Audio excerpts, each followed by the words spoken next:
பிரபஞ்சத்திற்கும் எனது அருமை தாய் தந்தையருக்கும் என் உள்ளம் கனிந்த ஆன்மீக அன்பர்கள் அனைவர்களுக்கும் என் வணக்கத்தையும் வாழ்த்துக்களையும் தெரிவித்துக் கொண்டு இன்ற மாதம் சரிங்களா, இன்றைய தேதியில் என்ன பார்க்க போகிறோம் அப்படின்னு பார்த்தீங்கன்னா ஆவணி மாதம் சரிங்களா. ஆவணி மாதத்துக்குரிய ஒரு சிறப்பான தருணங்கள் நிகழ்ச்சிகள் என்னென்ன இருக்குது, 12 ராசிக்காரர்களுக்கு என்ன விதமான பலன்கள் இருக்க போகுது அப்படின்றத இந்த வாட்டி நம்ம பார்க்க போகிறோம் இந்த மாதம் சரிங்களா. இதில் 12 ராசிக்காரர்களுக்கும் ரொம்ப சிறப்பான ஒரு அமைப்பு இருக்குமா அப்படின்னு கேட்டிங்கன்னா கண்டிப்பாக இருக்கும். இப்போ பார்த்தீங்கன்னா நம்ம தமிழ் புத்தாண்டு தாண்டி நம்ம வந்துட்டு இருக்கோம். ஸோ இந்த ஆவணி மாதம் எல்லாருக்கும் மிக சிறப்பான ஒரு அமைப்பை கொடுக்கும். அப்படி என்னென்ன அமைப்பை யாருக்கெல்லாம் கொடுக்குது அப்படின்னு பார்த்துருவோம். முதல்ல ஆவணி மாதம் சரிங்களா, ஆவணி மாதத்தோட சிறப்பு என்னன்னு சொல்லிட்டு பார்த்துடலாம். ஆவணி மாதத்தை பார்த்தீங்கன்னா சிம்ம மாதம் அப்படின்னு சொல்லுவாங்க. இதுக்கு காரணம் என்ன பார்த்தீங்கன்னா சிம்மம் சரிங்களா, சிம்ம ராசியில் சூரிய பகவான் அதிபதி சூரிய பகவான் பார்த்தீங்கன்னா அவரோட ராசியிலேயே ஆட்சி பெற்று அமர்ந்திருந்து எல்லா வேலையும் திடமான விஷயங்களை செஞ்சு கொடுக்க போறாரு அப்படின்னு சொல்லலாம். இதெல்லாம் சிம்ம மாதம்னு சொல்லுவாங்க. இந்த மாதத்துலாம் பார்த்தீங்கன்னா நமது மகாவிஷ்ணு அவர் என்ன பண்ணுறாரு, இந்த உலகத்தையே அளக்கிறதுக்கு ஒரு சின்ன குட்டை வடிவ பையனாக இருந்து இந்த உலகத்தையே தன் காலடியில் அளக்கக்கூடிய நிகழ்ச்சி அப்படின்னு பார்த்தா திருவோணம் நட்சத்திரம், ஆவணி மாதம் திருவோணம் நட்சத்திரத்தில் இந்த நிகழ்ச்சி நடக்குது சரிங்களா. அந்த தினத்தில் தான் அவர் பிறந்திருந்தார். அடுத்தது பார்த்தீங்கன்னா இது சிவபெருமானுக்கும் உரிய மிக சிறப்பான ஒரு மாதம் அப்படின்னு சொல்லலாம். அதுவும் பார்த்தீங்கன்னா இன்னொன்று நம்ம கிருஷ்ண பரமாத்மா அஷ்டமி திதியில் ஆவணி மாதத்தில் அஷ்டமி திதியில் தான் பிறந்திருக்கிறார். ஸோ அத்தனை குறை சிறப்புகளும் இருக்கு. சரி, இவங்களுக்குலாம் இருக்கு. அப்போ விநாயகர் விட்டுருவோமா? நம்ம விநாயகருக்கு சங்கடா சதுர்த்தி, மகா சங்கடா சதுர்த்தி இந்த வருடத்தில் கடந்த ஒரு வருடமா சதுர்த்தி விரதத்தை நம்மளால கடைபிடிக்க முடியலை அப்படின்னு சில நாள் இருப்பாங்க, தொடர்ந்து பண்ணிட்டு இருப்பாங்க. சில டைம் பண்ண முடியாமல் போயிருக்கும். அவங்க எல்லாமே அந்த டைம்ல விட்டிருந்தாலும் இந்த மகா சங்கட சதுர்த்தி அப்படின்னு சொல்லக்கூடிய விநாயகர் சதுர்த்தி அப்படின்னு சொல்லுவோம். அது பார்த்தீங்கன்னா ஆவணி மாதம் நம்மளுக்கு வரப்போகுது சரிங்களா. அதில் நம்ம ஆகஸ்ட் 27 அப்படின்னு சொல்லலாம் ஆங்கிலத்தில். ஸோ அந்த தேதிக்கு வரக்கூடிய சதுர்த்தி விரதம் சரிங்களா, மகா சங்கட சதுர்த்தி விநாயகர் சதுர்த்தின்னு சொல்லுவோம்.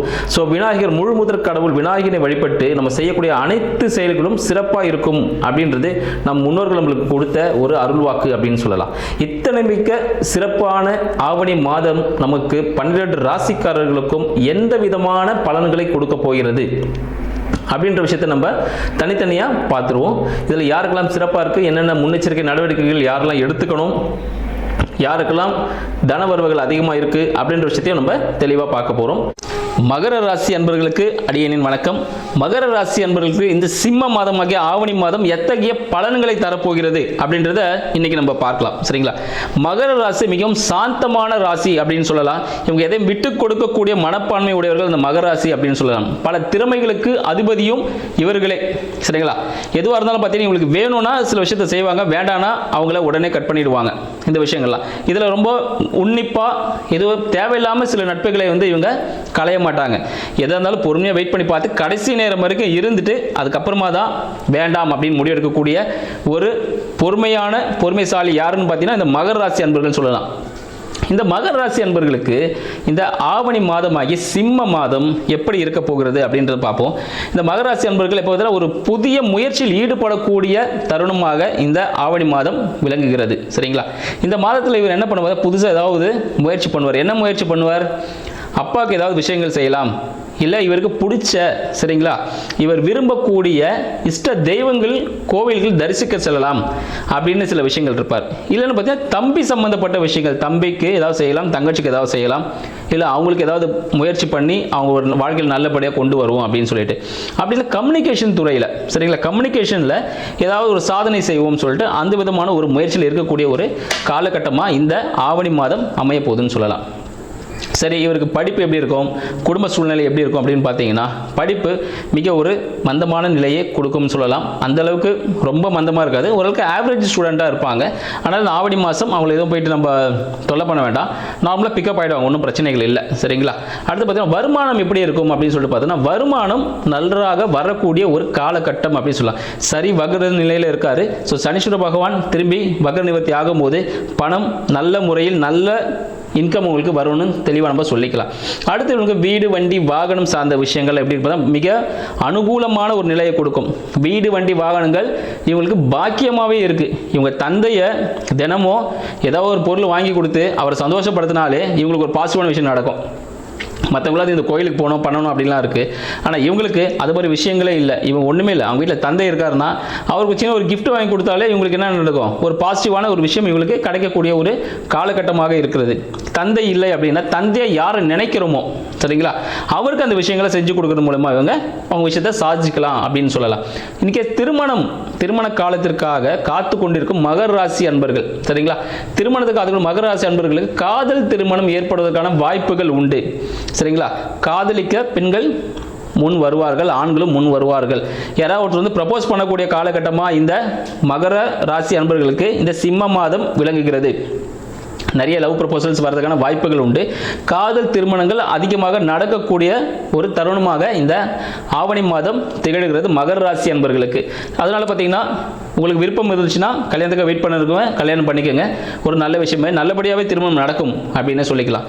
இல்லை நீங்கள் ஒரு பிஸ்னஸ் பண்ண போகிறீங்க, நீங்கள் கூட்டு ஜாயின் பண்ணி ஒரு ஃப்ரெண்ட்ஸ் கூடவே யாருக்கிட்டயோ ஃபேமிலியோடு சேர்ந்து நீங்கள் ஒரு ஜாயின்ட் பிஸ்னஸ் பண்ண போகிறீங்க அப்படின்னு பார்த்தீங்கன்னா அதுவும் உங்களுக்கு லாபகரமானதாகவே இருக்கும். நீங்கள் என்ன சொல்கிறீங்களோ அதுதான் அவங்க கேட்டு செய்வாங்க. ஸோ அந்தளவுக்கு ஒரு பாசிட்டிவான விஷயமும் அது நடக்கக்கூடிய ஒரு விஷயமாக இந்த மகர ராசிக்கு இந்த ஆவணி மாதம் அமைய போகுதுன்னு சொல்லலாம். தாயின் உடல்நிலை எப்படி இருக்குன்னு பார்த்தீங்கன்னா தாயின் உடல்நிலை சீராகும். இன்கேஸ் மகர ராசி அன்பருக்கு இதுக்கு முன்னாடி பார்த்தீங்கன்னா அவங்க அம்மாவுக்கு சரியாக உடல் உபாதைகள் இருந்திருக்கும். அதெல்லாம் பார்த்தீங்கன்னா இப்போ சரியாகக்கூடிய ஒரு காலகட்டமாக இருக்குது. மருத்துவ உதவியுடன் சரியாகக்கூடிய ஒரு காலகட்டம் அப்படின்னு சொல்லலாம். தந்தைக்கு எப்படி இருக்கும் பார்த்தீங்கன்னா தந்தைக்கும் மகர ராசி அன்பர்களுக்கும் சிறிய முரண்பாடுகள் ஏற்படுவதற்கான சிறிய வாய்ப்புகள் உண்டு சரிங்களா. தந்தை கூட பார்த்தீங்கன்னா சின்ன சின்ன சண்டைகள் வரதுக்கான வாய்ப்பாடுகள் உண்டு.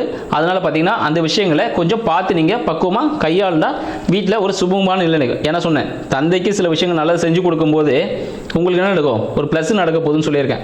அப்போ என்ன பண்ணோம், அப்போ சின்ன அவர் மனசு கஷ்டப்படாத அளவுக்கு நீங்கள் அந்த விஷயங்களை செய்யும் பொழுது அவர் சந்தோஷம் அடைஞ்சார்னா உங்களுக்கு என்ன நடக்கும், ஒரு பாசிட்டிவான விஷயம் நடக்கும் அப்படின்னு சொல்லலாம். சரிங்க, வேலை எப்படி இருக்கும் அப்படின்னு நீங்கள் கேட்குறீங்க. வேலை சம்பந்தப்பட்ட விஷயங்கள் மகர ராசி அன்பர்களுக்கு வேலை சம்பந்தப்பட்ட விஷயங்கள் எப்படி இருக்க போகுதுன்னு பார்த்தீங்கன்னா அதுவும் பார்த்தீங்கன்னா ஒரு கொஞ்சம் பிரச்சனையாக இருக்கக்கூடிய வேலைகளாக இருந்தாலும் இவருக்கு மனதுக்கு பிடித்ததாக இருக்கும். இப்போ ஒரு போலீஸ்காரராக இருக்கார் வச்சுக்கோங்களேன், அவர் பிரச்சனை டெய்லி சந்திக்கக்கூடிய ஒரு ஜாப் தான் செய்ய போகிறாரு. ஒரு கலெக்டராக இருந்தாலும் டெய்லியும் பிரச்சனைகளை சந்திக்கக்கூடிய, ஒரு அரசியல்வாதியாக இருந்தாலும் தினமும் பிரச்சனைகளை சந்திக்கக்கூடிய ஒரு பர்சன் தான். ஆனால் அவங்களுக்கு அது பிடிச்ச வேலை அதுதான். அப்போ என்ன பண்ணுவோம், பிடிச்சி ரொம்ப சந்தோஷமாக அந்த வேலையை செய்யக்கூடிய ஒரு காலகட்டமாக இது இருக்குது. ஸோ மனதிற்கு பிடித்த வேலை அமைவதற்கான ஒரு வழியாகவும் இது இருக்கிறது. அப்புறம் பார்த்தீங்கன்னா நெக்ஸ்ட் இவங்களோட ஹியூஜ் இன்வெஸ்ட்மெண்ட்ஸ் எதுவும் இப்போதைக்கு வேண்டாம் அப்படின்னு சொல்லுவோம். ஏன்னா ஹியூஜ் இன்வெஸ்ட்மெண்ட் பண்ணுறதுக்கு ஒரு கடன் வாங்கி தான் ஒரு இன்வெஸ்ட்மெண்ட் பண்ணுற மாதிரி இருக்கும். அதனால் ஹியூஜ் இன்வெஸ்ட்மெண்ட்டை இப்போதைக்கு அவாய்ட் பண்ணுறது நல்லது. வெளிநாடுகள் செல்வதை இந்த காலகட்டத்தில் தவிர்க்கிறது மிகவும் சிறப்பான விஷயங்கள். வெளிநாடுகள் செல்வதால் பார்த்தீங்கன்னா வெளியூர் செல்வதால் சில சிரமங்கள் ஏற்படும், வம்பு வழக்குகள் ஏற்படும் சரிங்களா. அதனால் வெளிநாடு சம்பந்தப்பட்ட விஷயங்களை நீங்கள் தற்போது களைவது மிக நல்லது. இதுக்கு என்னங்க பரிகாரம் அப்படின்னு சொன்னீங்கன்னா தந்தைக்கு நீங்கள் செய்யக்கூடிய பணிவிடைகளை சிறந்த பரிகாரம் சொல்லும். இன்னும் சில விஷயங்களை கீழே இருக்கிற லிங்க் மூலமா நீங்கள் பார்த்து தெரிஞ்சுக்கோங்க. நன்றி, வணக்கம்.